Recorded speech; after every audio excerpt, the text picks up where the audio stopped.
24, do 1 ao 14 eu vou ler, mas antes nós vamos orar.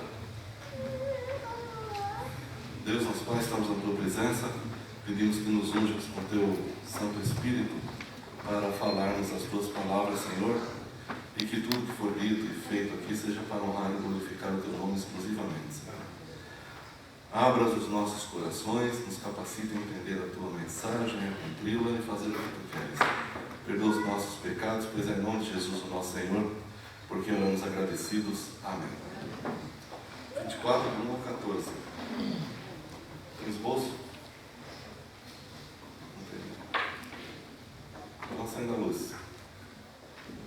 24, do 1 ao 14. O tema da nossa mensagem vai ser declarações surpreendentes de Jesus. O texto, Mateus 24, do 1 ao 14, diz assim: E quando Jesus ia saindo do templo, aproximaram-se dele os seus discípulos para lhe mostrarem a estrutura do templo. Jesus, porém, lhes disse: Não vedes tudo isso? Em verdade vos digo que não ficará aqui pedra sobre pedra que não seja derribada. Estando assentado no Monte das Oliveiras, chegaram-se a ele os seus discípulos, em particular, dizendo: Dize-nos quando serão essas coisas e que sinal haverá de tua vinda e do fim do mundo.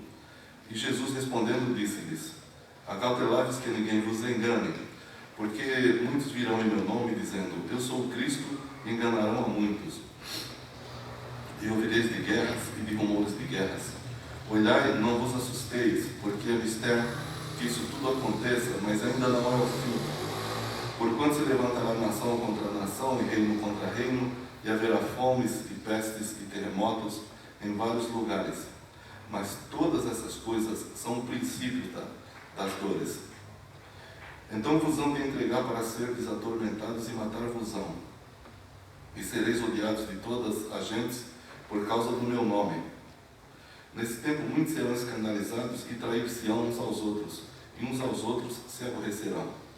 E surgirão muitos falsos profetas e enganarão a muitos. E por se multiplicar a iniquidade, o amor de muitos esfriará.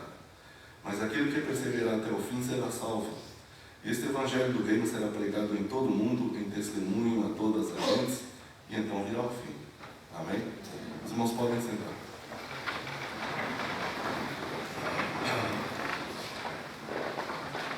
Quando, no capítulo 23 de Mateus, Jesus, após confrontar os escribas e fariseus, falando-lhes palavras duríssimas e revelando a hipocrisia que havia nos seus corações, escondida atrás daquele véu de uma religiosidade vazia, então Jesus aprofunda o discurso para profeticamente revelar o juízo de Deus que sobreviria à nação de Israel.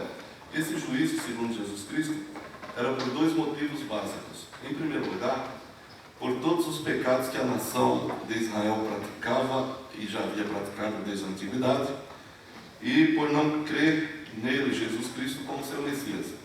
No capítulo 23 de Mateus, logo alguns versículos atrás, Jesus vai falar sobre o acúmulo de pecado daquele povo. Nos versículos 34, 35 e 36, ele diz: Portanto, eis que eu vos envio profetas, sábios e escribas, e a uns deles matareis e crucificareis, e a outros deles açoitareis nas vossas sinagogas, e os perseguireis de cidade em cidade, para que sobre vós caia todo o sangue justo que foi derramado sobre a terra, desde o sangue de Abel, o justo, até o sangue de Zacarias, filho de Baraquias, que matastes entre o santuário e o altar. Em verdade vos digo, disse Jesus, que todas essas coisas hão de vir sobre esta geração. Jesus estava falando de fatos que aconteceriam naqueles dias. Às vezes nós pegamos o sermão escatológico de Jesus Cristo e atribuímos a ele declarações que não estão no texto. Jesus está falando aqui, nesse caso, de coisas que aconteceriam naqueles dias. Não passaria aquela geração sem que tudo isso acontecesse. E Jesus esclarece que o juízo de Deus que sobreviria à nação de Israel era consequência única dos pecados que eles haviam cometido, principalmente por terem matado todos os emissários que Deus mandara, desde os profetas. É interessante que Jesus inclui, dentre as profecias, o sangue de Abel. Sobre vós recairá todas esses juízos, desde o sangue de Abel até o sangue de Zacarias, o último dos profetas, que eles mataram. E o Senhor disse que não passaria aquela geração na qual ele vivia sem que essas coisas acontecessem.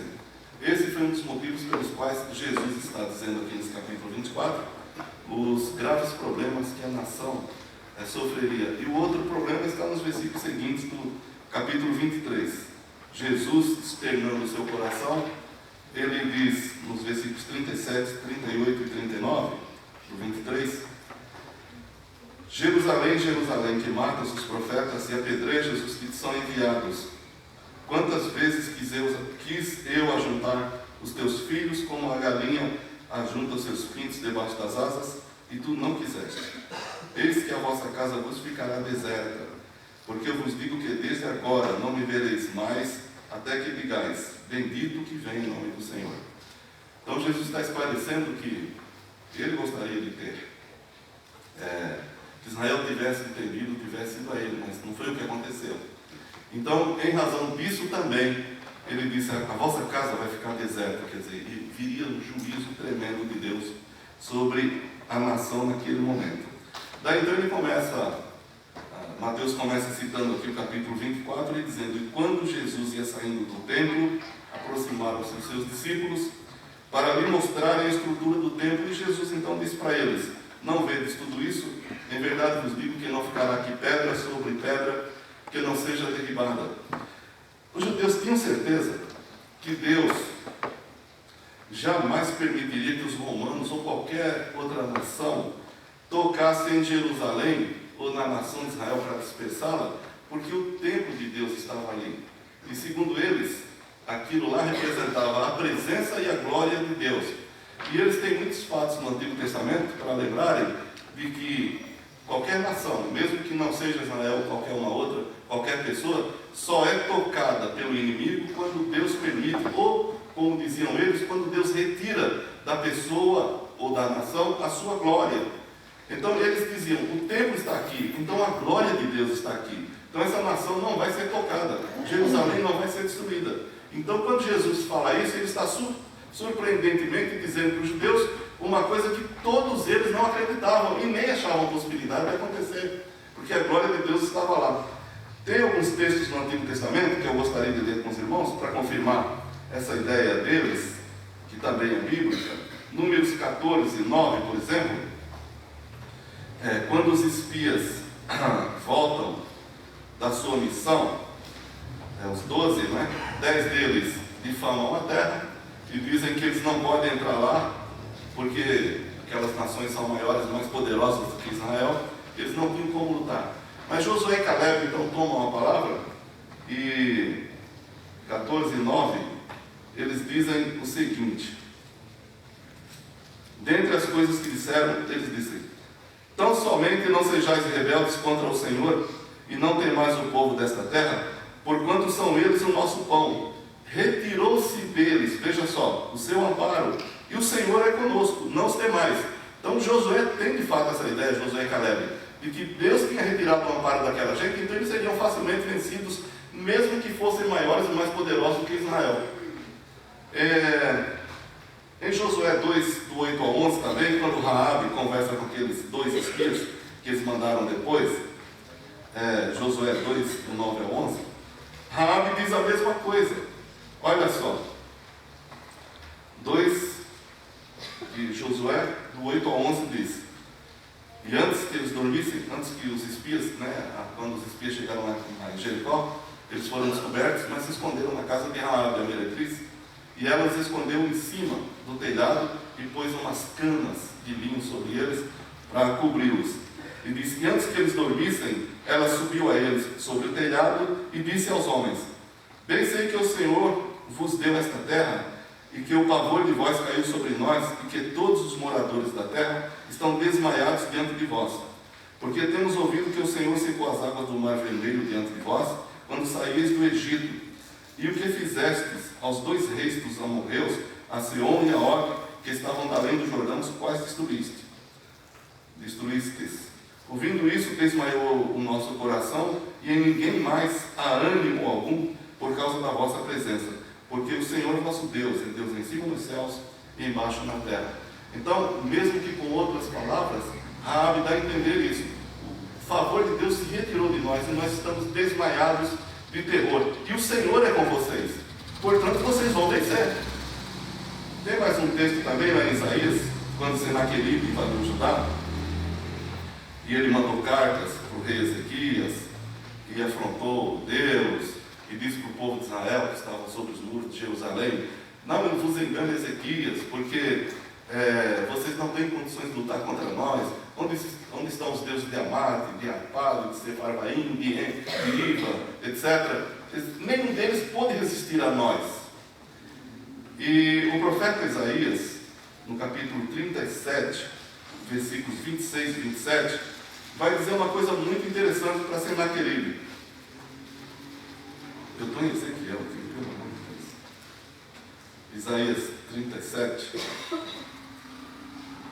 26 e 27 diz assim, o profeta Isaías falando para Senaqueribe, rei da Assíria: porventura não ouviste que já muito fiz isso, e que já desde os tempos antigos o tinha pensado? Quer dizer, tudo que os assírios tinham realizado até então foi realizando o plano de Deus. Deus já tinha pré-ordenado. E continua dizendo: agora, porém, se cumpre. E eu quis, Deus dizendo, que fosses tu que destruísses as cidades fortes e as reduzisse a montões assolados. Por isso seus moradores, com as mãos caídas, andaram atemorizados e envergonhados. Eram como a erva do campo e a erva verde, e o feno dos telhados e o trigo queimado antes do crescimento. Isaías está dizendo para Senaqueribe o seguinte: Deus preordenou todas as coisas que você realizou, e Deus quis que fosse você. Por isso Ele pôs a sua glória sobre você, e todas as nações tremeram diante de você e caíram diante de vocês todos. Não foi você quem realizou, Deus está dizendo, fui eu. Através de você, eu quis, Deus disse, que fosse você. E foi você. Depois Ele vai dizer: mas eu sei a tua raiva contra mim, eu sei tudo, sua ira contra mim, e eu vou botar anzós no teu nariz, e você vai voltar e vai morrer na terra imunda. E foi o que aconteceu com Senaqueribe. Que ninguém se oponha a Deus. Deus é extremamente poderoso e faz o que lhe apraz. Então os judeus, eles diziam que os romanos, que essas predições de Jesus eram completamente fora de contexto, fora de maneira de acontecer, jamais aconteceriam. E eles tinham também em mente muito fortes, e que aliás são muito fortes mesmo, as palavras do profeta Ageu sobre a glória de Deus. Acha aí Ageu, é o antepenúltimo livro do Antigo Testamento, capítulo 2, versículos 6 e 7, falando especificamente sobre o templo. Quando os judeus voltaram no cativeiro, o templo estava destruído, e eles reconstruíram o templo, e o templo ficou muito feio, porque era feito de pedras queimadas, eles não tinham dinheiro para reconstruir aquele templo que Salomão tinha construído, então eles pegaram aquelas pedras, botaram nos alicerces e construíram um edifício muito feio. E muitos judeus choraram, porque lembravam-se do templo antigo e estavam vendo aquele templo muito feio mesmo. E pobre, o templo de Salomão era muito rico. E o profeta Ageu, exortando o povo e os governantes do povo na ocasião, para que voltassem a reconstruir o templo, ele disse as seguintes palavras a respeito daquele templo tão pobre. Diz assim: porque assim diz o Senhor dos Exércitos, ainda uma vez, daqui a pouco, e farei tremer os céus e a terra, e o mar e a terra seca, e farei tremer todas as nações, e virá o desejado de todas as nações, e encherei esta casa de glória, diz o Senhor dos Exércitos. Então, além da ideia comum deles, havia também essas previsões e predições de Deus sobre o templo de Jerusalém. Eles achavam: esse templo jamais será destruído. Deus está aqui, a glória de Deus está aqui. E eles lembravam também que quando Salomão construiu o templo e o inaugurou, no dia da inauguração do templo, a glória de Deus encheu o templo de tal maneira que diz que nem os sacerdotes puderam entrar nele. Mas eles também esqueceram que Deus permitiu que Nabucodonosor destruísse aquele templo. E agora, esse segundo templo, que já era um templo embelezado por Herodes, era muito bonito até, esse templo de Jerusalém, só para fazer um parêntese, na época de Jesus ele estava muito bonito já, mas a construção não tinha sido concluída. Na verdade, ela nunca foi concluída, porque os romanos destruíram no ano de 70. Então os judeus tinham essa ideia. Jesus está dizendo, olha, vocês não estão vendo essa construção, essas pedras de mármore branco que refletiam a luz do sol, abóbadas de ouro puro, né? E quando o sol batia assim ao entardecer, era visto de longe aquela coisa exuberante. E os discípulos então estão encantados. Eram pedras muito grandes. Se não me engano, eu nem sei, nem vou falar a metragem delas, porque eram grandes, muitas pedras grandes e bonitas, né, que usaram na reconstrução do templo. E os discípulos, encantados com aquilo, falaram para Jesus, está vendo, Senhor, essas pedras e que construção? E Jesus disse, aqui não vai ficar pedra sobre pedra que não seja derribada. Isso não fez o menor sentido na cabeça deles, por causa desses fatos bíblicos, dessa predição do profeta Ageu, de que a glória de Deus habitava naquele lugar e, portanto, ele era intocável. Mas eles esqueceram de uma coisa muito importante. No livro de Ezequiel, só mais esse texto, no capítulo 11, versículo 23, olha que versículo interessante. Está aqui perdido quase que no meio dos outros versículos, mas olha que versículo interessante. Diz assim, Ezequiel 11, 23.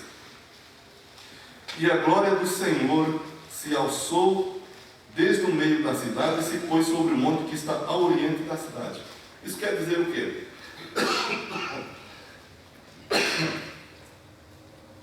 Se você relacionar esse versículo de Ezequiel com Mateus 24 que nós lemos, diz que quando Jesus ia saindo do templo, Jesus saiu do templo e foi para onde? Para o Monte das Oliveiras.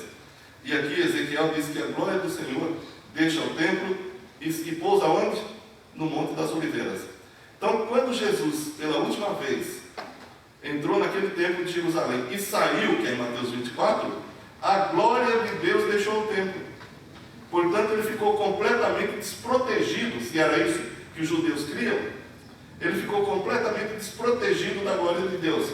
Naquele dia em que Jesus, repito, saiu do templo de Jerusalém, quando os discípulos lhe mostraram a estrutura do templo, e Jesus saiu e foi para o Monte das Oliveiras, cumpriu exatamente, literalmente, Ezequiel 11, 23. A glória do Senhor deixou o templo e ele ficou desprotegido. A glória do Senhor se alçou do templo e pousou no Monte das Oliveiras, disse Ezequiel. O Senhor Jesus saiu do templo e foi para o Monte das Oliveiras.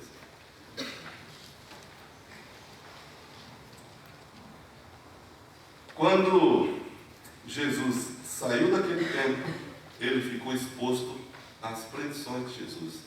Não ficará aqui pedra sobre pedra que não seja derribada. E os discípulos, como os judeus que eram, e todos os judeus, os discípulos ficaram muito apreensivos com essas declarações de Jesus, porque não era isso que eles tinham aprendido, né? Igual muita gente fala, não foi isso que eu aprendi. A Bíblia era ampla. Ninguém ensinou toda a Bíblia, todo mundo, o tempo todo. E os judeus, os discípulos, disseram, isso é impossível de acontecer. Então os discípulos fizeram 3 perguntas a Jesus, que nós vemos aqui em Mateus 24. Quando serão essas coisas? Diz que os discípulos lhe perguntaram, aqui no versículo 3 do 24 de Mateus que nós lemos, e estando assentado no Monte das Oliveiras, chegaram-se a ele os seus discípulos, em particular, dizendo, dize-nos quando serão essas coisas, e que sinal haverá da tua vinda e do fim do mundo. Fizeram 3 perguntas. Quando serão essas coisas?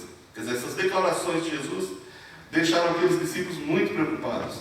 Eles eram judeus, como já dissemos, e jamais tinham passado por suas cabeças que as predições de Jesus sobre o templo, ou sobre a destruição do templo, pudessem se tornar realidades. Para eles, não podia acontecer um negócio desse, como para todos os judeus.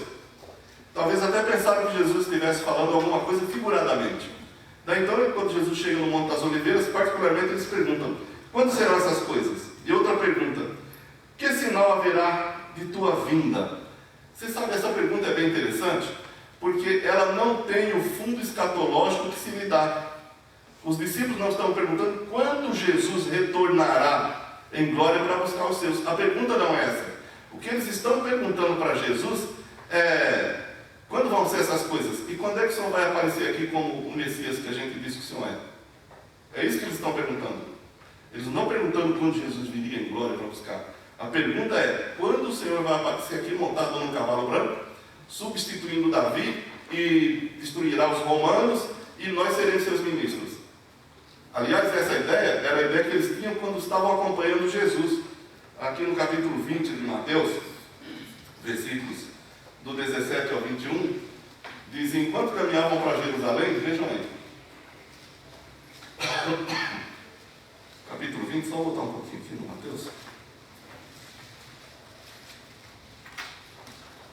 Olha o que eles vinham falando, a partir do 17. E subindo Jesus a Jerusalém, chamou à parte os seus 12 discípulos, e no caminho disse-lhes: eis que vamos para Jerusalém, e o Filho do Homem será entregue aos príncipes dos sacerdotes e dos escribas, e condená-lo-ão à morte, e o entregarão aos gentios, para que deles escarneçam, e o açoitem, e crucifiquem, e ao terceiro dia ressuscitará. O que os discípulos de Jesus entenderam foi: nós vamos para Jerusalém, eu vou montar no cavalo branco, vou aparecer no templo e vou fazer com que esses romanos que nos afligem sejam derrotados. Foi isso que eles entenderam. Eles não entenderam outra coisa. Tanto foi isso que entenderam que no versículo 20, então se aproximou dele, de Jesus, a mãe dos filhos de Zebedeu, a mãe de João e de Tiago, com seus filhos, adorando-o e fazendo-lhe um pedido. E Jesus disse a elas: o que você quer? Ela respondeu: diz que os meus 2 filhos se assentam, um à tua direita e outro à tua esquerda, no teu reino. Entenda o reino como o reino de Jesus em Israel. Não é o reino futuro. Então era isso que eles vinham falando. Era isso que eles vinham pensando.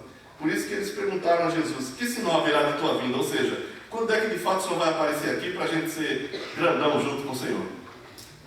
Eles não tinham outra coisa em mente. E a outra pergunta que eles fizeram para Jesus foi: que sinal haverá do fim do mundo? Jesus não está falando sobre o fim do mundo. O que Jesus está dizendo aqui é do fim do tempo e da nação de Israel. Não do fim do mundo. Eles relacionaram a destruição do templo com o fim do mundo. Daí então eles perguntaram para Jesus: que sinal haverá então do fim do mundo? Em que fim de mundo? O mundo não tem fim. Tem? Ou não?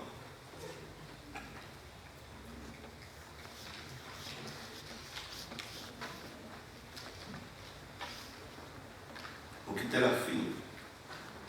Esse sistema de coisas. Não o mundo. A Bíblia diz que Deus vai restaurar todas as coisas. Então esse mundo será restaurado, como nós somos restaurados pela pregação do Evangelho, pela presença de Jesus e do Espírito Santo. Nós não seremos destruídos. E se nós morrermos antes do Senhor vir buscar os seus, nós seremos então ressuscitados. Essa terra vai passar por um juízo tremendo de Deus, mas ela se tornará uma nova terra e novos céus. Os discípulos estão preocupados com isso. E Jesus então começa a responder a pergunta pelo final. E Jesus diz assim para eles: acautelai-vos que ninguém vos engane, porque muitos virão em meu nome dizendo: eu sou o Cristo. Eu queria chamar a sua atenção para o seguinte fato: tudo que Jesus está dizendo aqui não tem sentido para eles. Quando ele diz: o templo será destruído, os judeus falam: como vai ser destruído se a glória de Deus está aqui? Os judeus não sabem que quando ele sai do templo, a glória de Deus também sai do templo, e o templo fica desprotegido. Depois, quando eles fazem essas perguntas para Jesus, o Senhor começa dizendo então: acautelai-vos que ninguém vos engane, porque muitos virão em meu nome dizendo: eu sou o Cristo. Tudo isso não fazia o menor sentido na mente daqueles discípulos e nem dos judeus, ou de qualquer observador da época. Quando Jesus disse: muitos virão em meu nome, pensa comigo, quem era Jesus? Olhando para Jesus, aquela figura entre os discípulos. Você já viu o Henrique Cristo? Já imaginaram o Henrique Cristo fazendo uma declaração dessa? Quem acredita? Quem é o Henrique Cristo? Quem? Um doido. Maluco. Ou como diriam os mais filosóficos, uma cega. Quem olhasse para Jesus, irmãos, uma coisa é nós conhecermos Jesus hoje, como nós temos nas Escrituras, e toda a obra dele realizada, e outra coisa é alguém olhar para Jesus, homem, lá onde ele estava, no ambiente dele, no habitat dele. Quem era Jesus naquele tempo, naquele momento? Olhando para ele lá, para todas as autoridades de Israel, quem era Jesus? Era apenas um sujeito meio doido, fazendo declarações desconexas. Não era nada mais que isso. E quando ele diz, muitos virão em meu nome, assim, parece engraçado se você imaginar Jesus como eu estou imaginando aqui. É igual eu chegar e falar para você, olha, irmãos, muitos virão em meu nome. Vocês vão rir para... Quem esse pastor pensa que é? Quem viria em meu nome? Jesus era um homem, ele se fez homem. Então, naquele momento que ele predisse essas coisas, quem olhasse para Jesus só veria um homem dizendo coisas desconexas. E para a própria família dele, ele dizia coisas tão desconexas que um dia a mãe e os irmãos saíram para prender Jesus porque acharam que ele estava louco. Ele fala, eu sou o pão que desceu do céu. Aí olha quem está lá, uma pessoa comum. Eu sou a verdade. Como esse cara é a verdade? Eu sou a luz do mundo. Isso não tinha sentido. E quando ele disse, muitos virão em meu nome, existe muita gente grande. Se fosse o imperador romano dizendo, muitos virão em meu nome, então daria até para se dar uma olhada melhor. Falar, ó, alguém vai se fazer imperador romano. É uma coisa grande, alta. Mas Jesus não. Então, tudo que ele declara aqui parece desconexo. Por isso que eu intitulei esta mensagem de declarações surpreendentes de Jesus. Porque tudo que ele está dizendo aqui é surpreendente. Não tinha nexo para acontecer olhando humanamente, olhando pelos olhos comuns nossos. Muitos virão em meu nome? Isso não tem sentido, porque ninguém queria ser ele. Ninguém queria imitá-lo. Ele era muito manjado. Não queriam matá-lo? Toda hora não estão fazendo uma reunião para ver como matam Jesus? Por quê? Porque ele era bem visto? Ou porque era manjado? Então tudo que ele vai dizendo aqui parece coisa de um louco. Sabe de uma coisa? Jesus é um ser interessante. Quando o anjo anunciou, acho que foi Zacarias quem disse, que ele era um sinal para ser contraditado. Então, em Jesus Cristo, ou você acredita que ele é o que ele disse que é, ou você está simplesmente diante de um louco que não vale nem a pena ler o que ele disse. Ou ele é Deus, ou ele é louco. Ou ele é extremamente verdadeiro, ou ele é extremamente mentiroso. Não existe meio termos em Jesus. Ou eu creio nele como ele disse que é, e ele disse quem era, ou eu não creio nele. Não tem sentido dizer que ele era um bom homem. Se eu digo que ele era só um bom homem mente, então eu estou dizendo que ele era mentiroso porque ele disse que era Deus. Então ele não disse que ele era um bom homem. Se ele falasse, eu estou trazendo uma mensagem muito positiva para vocês. Ele disse, eu vim trazer dissensão entre pai, filho, mãe, família, etc. Então quer dizer, não há como você dizer, ele é um bom homem. Ele não é um bom homem. Ele é Deus. Ou então é mentiroso. Não há como ter meio termos diante dele. Ou ele é quem ele disse que é, ou ele não é nada. Amém? Parece meio duro o negócio, né? Mas é assim mesmo. Quando ele diz, muitos virão em meu nome, naquele momento exato da vida dele, ninguém queria vir em nome dele. Aliás, ninguém queria ser ele. Ninguém queria se passar por ele. Tanto que quando ele foi preso, os próprios discípulos fugiram. Porque sabiam que teriam a mesma sorte dele. Aqueles dois discípulos no caminho de Emaús estão conversando, quando Jesus aparece depois de ressuscitado, e pergunta para eles, vocês estão falando sobre o quê? Então eles falam, você é estrangeiro aqui, que não viu o que aconteceu com Jesus de Nazaré, que nós esperávamos que ele fosse a redenção de Israel, mas mataram. E já faz 3 dias que mataram. Quer dizer, eles estavam completamente decepcionados de terem seguido Jesus e não terem visto com seus olhos aquilo que eles imaginavam que Jesus faria. Vocês sabem que existe um grande problema entre o que a gente imagina que Deus é, entre o que a gente imagina que a Bíblia é, entre o que a gente imagina que Jesus é, e não vai procurar o que ele disse que era. Quando nós ficamos imaginando, conjecturando, a gente chega a cada conclusões muito bestas. Então é necessário que eu e você, como verdadeiros crentes no Senhor Jesus Cristo, tenhamos o cuidado absoluto de ler a Bíblia, de entender a Bíblia, de entender a sua teologia. Eu acho que o grande problema das igrejas hoje em dia é falta de teologia. Porque se você não tem uma teologia, você pode interpretar a Bíblia como você bem entender. Quando você segue uma corrente teológica adequada e bíblica, você tem muito mais condições de entender a Bíblia. Então muitos pastores nem sabem o que é teologia. E muitos nem ensinam teologia. Muitos não gostam de teologia. Fala teologia para quê? Teologia é coisa de homem. Não é. A verdadeira teologia é de Deus. Ou você tem um ensinamento correto e aprofundado das Escrituras, ou você vai patinar na fé cristã com certeza. Por que as igrejas hoje estão nesse lamaçal de pecados? Porque se opor a Deus é pecado. Parecendo servir a Deus, mas não servindo a Deus porque não serve com entendimento. A Bíblia nos mostra que nós temos que ter entendimento para servir a Deus. O serviço a Deus não é um negócio assim jogado a esmo, sem que você saiba exatamente o que, esperando uma profecia de cá, uma revelação de lá, uma besteira de cá, uma pataquada de lá. Não é isso não. A Bíblia expressa a palavra de Deus e nós temos que conhecê-la e nós temos que ter uma teologia adequada para interpretá-la. Senão, vão ficar igual esses discípulos aqui que estão patinando na fé sem entender absolutamente nada que Jesus está dizendo. E eram os discípulos de Jesus. Igreja que não ensina a Bíblia nem teologia, não serve. Quase nem passou o problema da garganta.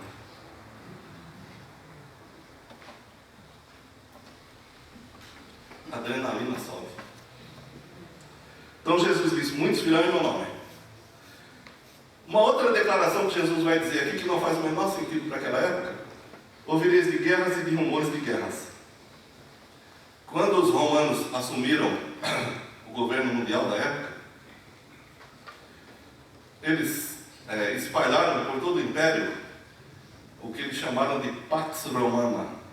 Ou seja, não havia guerra em nenhum dos territórios do Império Romano.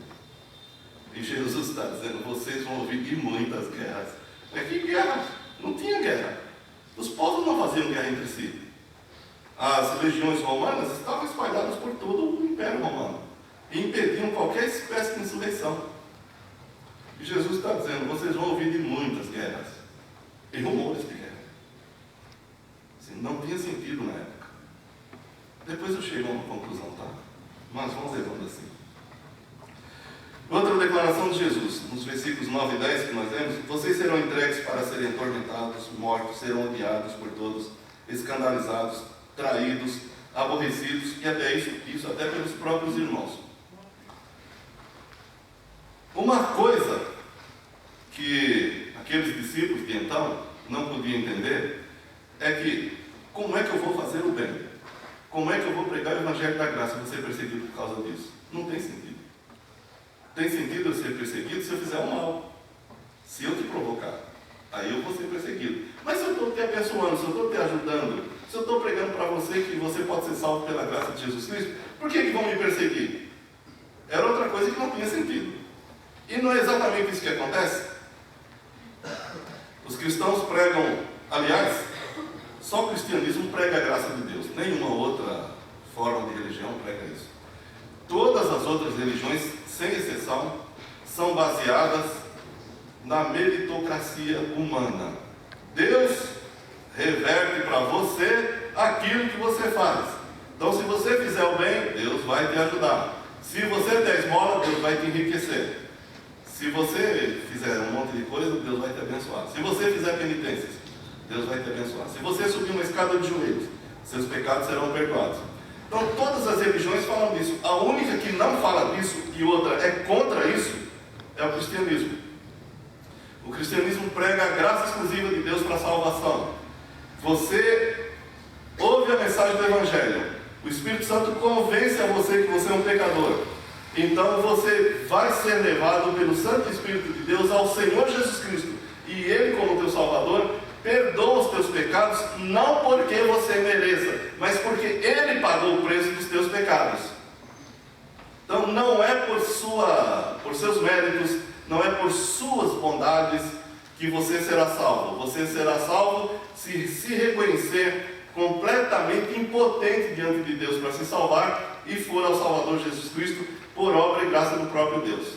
Aí você recebe de graça a salvação dada por Deus na pessoa do seu filho. Só o cristianismo prega isso, mais ninguém.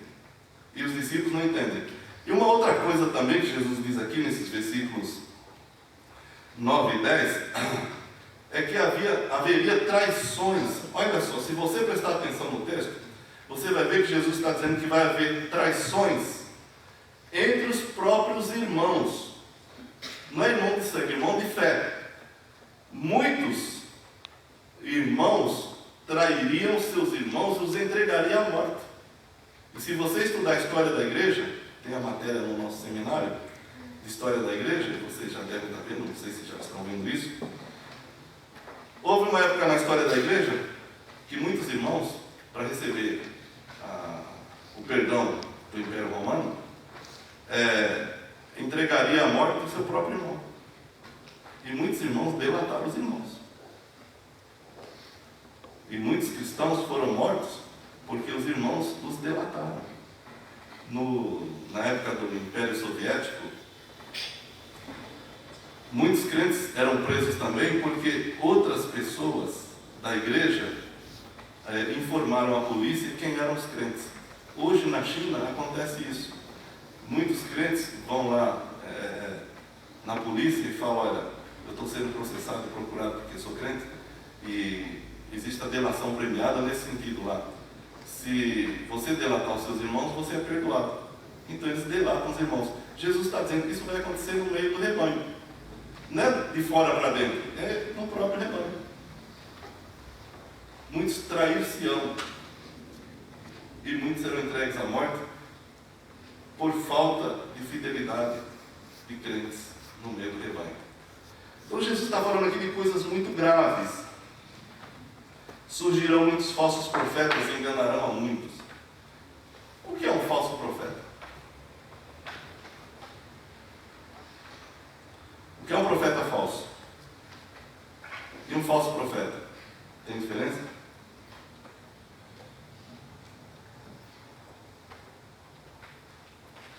Surgirão muitos falsos profetas. O profeta Jeremias, falando dos falsos profetas que havia em Israel, ele dá uma definição bem interessante sobre o que é falso profeta. Falso profeta são aqueles que não entraram no conselho de Deus e não trouxeram benefício nenhum a esse povo. Quer dizer, enganaram o povo. Na época de Jeremias, tinha um falso profeta chamado Ananias. Jeremias estava pregando ao povo dizendo o seguinte: vocês devem se entregar aos seus inimigos, porque Deus vai preservar vocês. Se vocês resistirem, vocês serão mortos.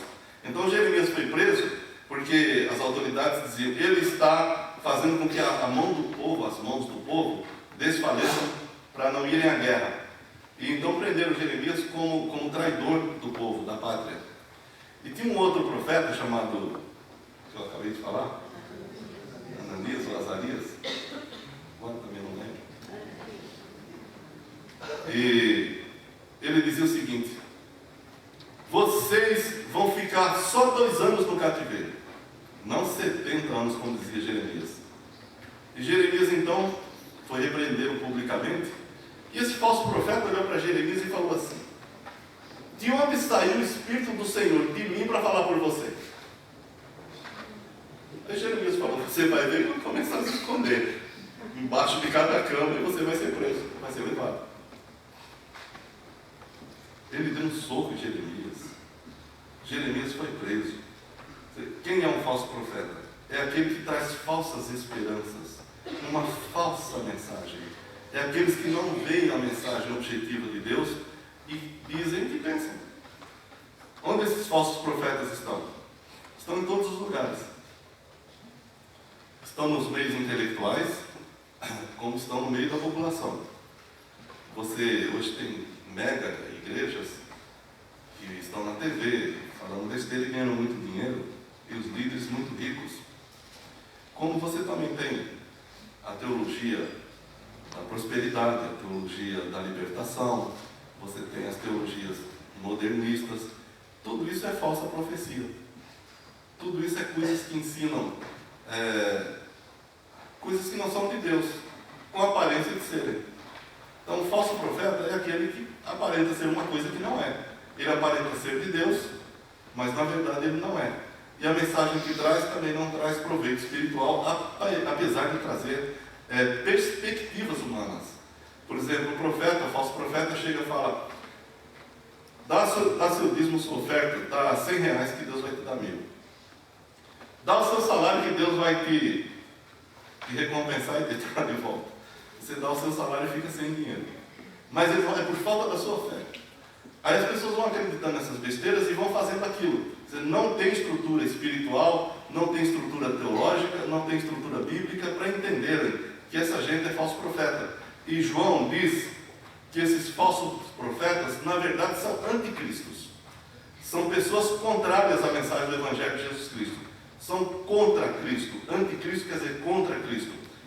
Se espera um anticristo que apareça aí fazendo coisas estrambólicas.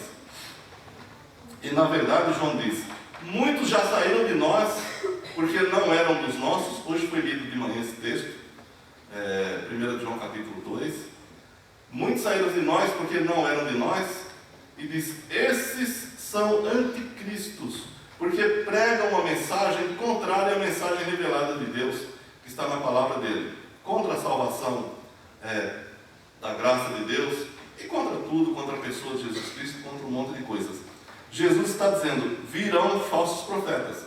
Então convém que eu e você, como crentes no Senhor Jesus Cristo, tenhamos os nossos sentidos espirituais aguçados para ver e entender o que de fato é de Deus ou não, e não ser enganado, e não ser ludibriado. E Jesus diz aqui que por multiplicar-se a iniquidade, o amor de muitos esfriará. A expressão grega, na verdade, por multiplicar-se a iniquidade, o amor se esfriará de quase todos. Não é só de muitos, mas de quase todos. Quer dizer, por se ouvir e se praticar as mensagens dos falsos profetas, sejam eles de que origem forem, o amor das pessoas esfriar-se-ia. Jesus está dizendo isso. E quando nós olhamos para a cristandade em geral, o que é que nós vemos? Que o amor das pessoas está esfriando. Nós nos queixamos: poxa vida, né? Devia vir despertamento. Aí tem alguém que fala assim: devia vir perseguição, porque a perseguição gera despertamento. Não gera. O que gera despertamento é fidelidade. Gera despertamento e gera perseguição também. Jesus diz aqui: por se multiplicar a iniquidade, o amor de quase todos esfriaria. Lá na segunda epístola de Pedro, no capítulo 2, do 12 ao 22, há uma série de advertências da palavra de Deus sobre esse problema de você assimilar falsos ensinamentos, falsos profetas ou falsas profecias. E Pedro termina dizendo, lá no capítulo 2, 22, que é como aquele ditado que diz que a porca voltou ao esponjadouro de lama e o cão voltou ao vômito. Então ele diz que muitas pessoas que estavam sendo doutrinadas pela palavra de Deus, por causa dos falsos ensinamentos, por causa de coisas humanas em lugar das espirituais, elas se desviam do santo mandamento, elas já ouviram, elas já entenderam até, mas desviam-se do santo mandamento e acontece com elas esse provérbio: a porca volta ao lamaçal e o cão volta ao vômito, ao próprio vômito. E Jesus, no versículo 13 do capítulo 24 que nós lemos, ele diz: aquele que perseverar até o fim será salvo. Esse é um versículo bem polêmico, porque nós, os reformados, pregamos que o indivíduo é salvo pela graça exclusiva de Deus. E os arminianos, que são a outra ala dos protestantes, se é que a gente pode chamá-los de protestantes, eles dizem que a salvação decorre da sua perseverança. Se você perseverar, você será salvo. E quando pega a literalidade desse versículo, eles poderiam até ter razão. Mas o ensino geral das Escrituras não é esse. A perseverança é uma característica do salvo, não é característica daquele que se esfria no amor, não é daquele que vai atrás de falsos profetas. Então, todo crente persevera. O crente que não persevera, crente nunca foi. É o que a Bíblia ensina e mostra com toda clareza. Então, quando Jesus diz, aquele que perseverar até o fim será salvo, ele está dizendo, em outras palavras, o salvo é mostrado perseverante mesmo no meio de todas essas perseguições que aconteceram e acontecem na Igreja do Senhor. Aqui no Brasil nós não temos perseguição, mas nesse exato momento a Igreja do Senhor é muito perseguida em muitas partes do mundo. No entanto, os cristãos permanecem fiéis, porque cristão é perseverante. Perseverança é uma das características do cristianismo. Todo cristão é perseverante, e se ele não é perseverante, ele nunca foi um cristão. É isso que Jesus está dizendo. E finalmente no versículo 14, Jesus diz que esse evangelho do reino será pregado em testemunho a todas as gentes. E então virá o fim. Uma outra declaração bem polêmica do Senhor. O que Jesus está dizendo aqui é o seguinte: para mostrar que suas predições eram verdadeiras e que os verdadeiros crentes são perseverantes, Jesus disse que o evangelho do reino seria pregado a todas as nações, mesmo no meio de intensas perseguições. Quantos cristãos não são mortos e não foram mortos? Quantos cristãos não são perseguidos? E nós aqui no Brasil, mesmo não sendo perseguidos formalmente, nós somos discriminados, sim senhor. Se você quer saber se você é ou não discriminado, você vá publicamente e defenda a sua fé. Vá no programa de televisão e defenda seus pontos de vista. Vá no programa de televisão e defenda a sua moral, sua ética cristã. E você vai ver se você é ou não discriminado. Você vai ver do que eles vão te chamar. No mínimo de homofóbico ou de reacionário. O cristianismo e os cristãos são discriminados mesmo que não haja perseguição. E Jesus está dizendo aqui que apesar de toda a discriminação, que apesar de todas as perseguições, o Evangelho continua e continuará sendo pregado a todas as nações. Nada impedirá o avanço do Evangelho de Jesus Cristo. Jesus, quando profeticamente falou sobre a fundação da igreja, ele disse que as portas do inferno nunca prevaleceriam contra a igreja. Nunca, sob hipótese alguma, porque ela é firme e fundada na rocha dos séculos, que é Jesus Cristo. Então ela nunca vai despencar, ela nunca vai cair, ela nunca vai sair da fé cristã. Existem pessoas que deixarão a fé, existem pessoas que negarão a fé, existem pessoas que perseguirão os próprios irmãos na fé, mas a fé evangélica será pregada na sua fidelidade por homens e mulheres que Deus escolheu e pregará e continuará pregando, nunca será destruído. Não importa as perseguições que vierem, não importa nada, a igreja é indestrutível e continuará firme e bem fundada durante o tempo que o Senhor permitir que nós fiquemos aqui nesta terra. Amém? Depois de tudo isso, ele disse: virá o fim. Que fim? Fim do quê?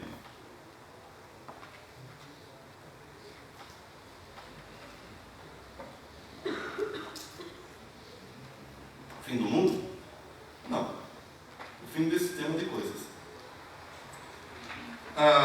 Quando se fala de Apocalipse, e se fala de final apocalíptico da Terra, um cataclismo apocalíptico, o Apocalipse virou essa ideia popular.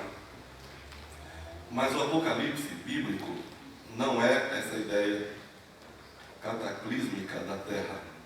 O Apocalipse mostra a vitória final do Senhor sobre todas as forças contrárias aos seus planos. E nós, a Bíblia diz, fomos chamados para ser reis e sacerdotes e reinaremos para sempre com o Senhor. O Apocalipse é o início da nossa redenção efetivada. Hoje somos redimidos em Jesus Cristo, mas sofremos as intempéries da presença do pecado. Na redenção final de todas as coisas, a própria presença do pecado deixará de existir e só existirá plena paz, alegria e gozo na presença do Senhor.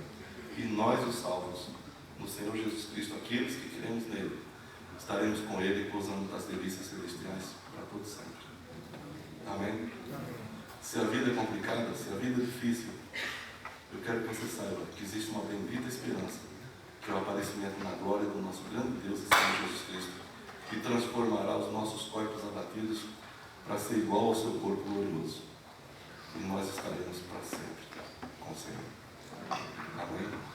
Que Deus nos ajude, que Deus nos abençoe, nos oriente e nos faça sempre perseverantes na sua graça e na sua fé. E só para concluir, essas declarações de Jesus aconteceram no momento em que nada disso fazia sentido, e todas elas aconteceram. Jerusalém foi destruída 40 anos depois do que ele disse. Não ficou pedras sobre pedras em Jerusalém.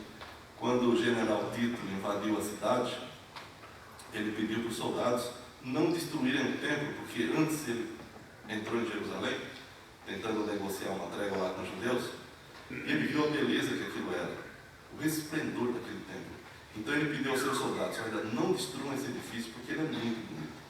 Ele é muito lindo. Mas Jesus disse que não ficaria pedra sobre pedra. Tito se tornou depois imperador de Roma. Um soldado passando, os judeus, quando viram que os muros de Jerusalém tinham sido fendidos, então os judeus entraram no templo e apiparam de gente lá dentro do templo. E fecharam as portas, que eram muito fortes. Por acaso abriu-se a porta um pouquinho e um soldado passou com uma tocha na mão e jogou dentro do templo. O templo pegou fogo. Todos os judeus que estavam lá morreram. O templo foi destruído. Jerusalém ficou aplainada, assim, como se não tivesse existido uma cidade ali, de tanta fúria que os romanos entraram ali. Então, quando Jesus disse: não ficará aqui pedra sobre pedra, aquilo não fazia sentido. Mas quem estava dizendo era o Senhor, e aconteceu. Da mesma forma, ele disse: eu vou morrer, mas eu vou ressuscitar. Ninguém entendeu que ele ressuscitou. E depois ele disse aos seus discípulos, lá quando ele é levado aos céus, no capítulo 1 do livro de Atos, ele diz para os discípulos, varões, os anjos, que vêm, eles veem Jesus subindo aos céus, e vem um ou dois anjos e dizem para os discípulos: varões galileus, por que vocês estão olhando para cima? Esse Jesus que foi recebido em cima nos céus há de vir, assim como para os céus o vistes ir. Então, isso não parece ter sentido. Se você falar para o povão, você está capengando ele, você está meio ruim das ideias.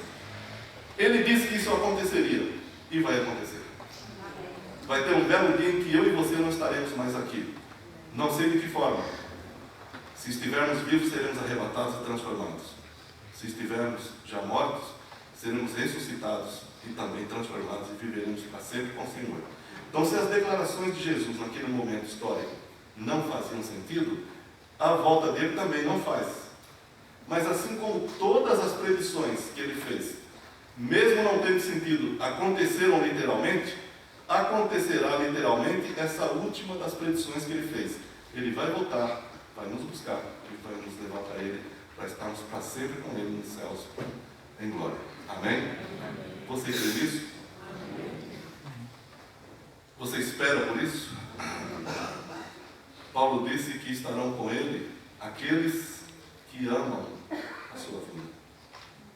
Se a sua vida é muito mais importante do que a vinda dele, eu temo por seu destino eterno.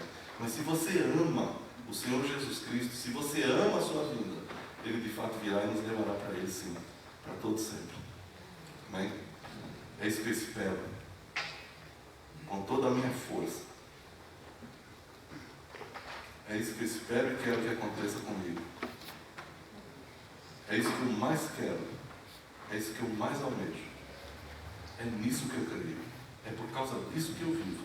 É por isso que eu prego. É por isso que eu batalho. É só por isso que é tudo. E você? Não há nada que me emocione mais do que pensar no meu encontro com o Senhor nos ares. Quando Ele enviar os seus anjos, como Ele disse, com rígido clamor e trombetas, e os anjos levarão os seus escolhidos para estarem com Ele.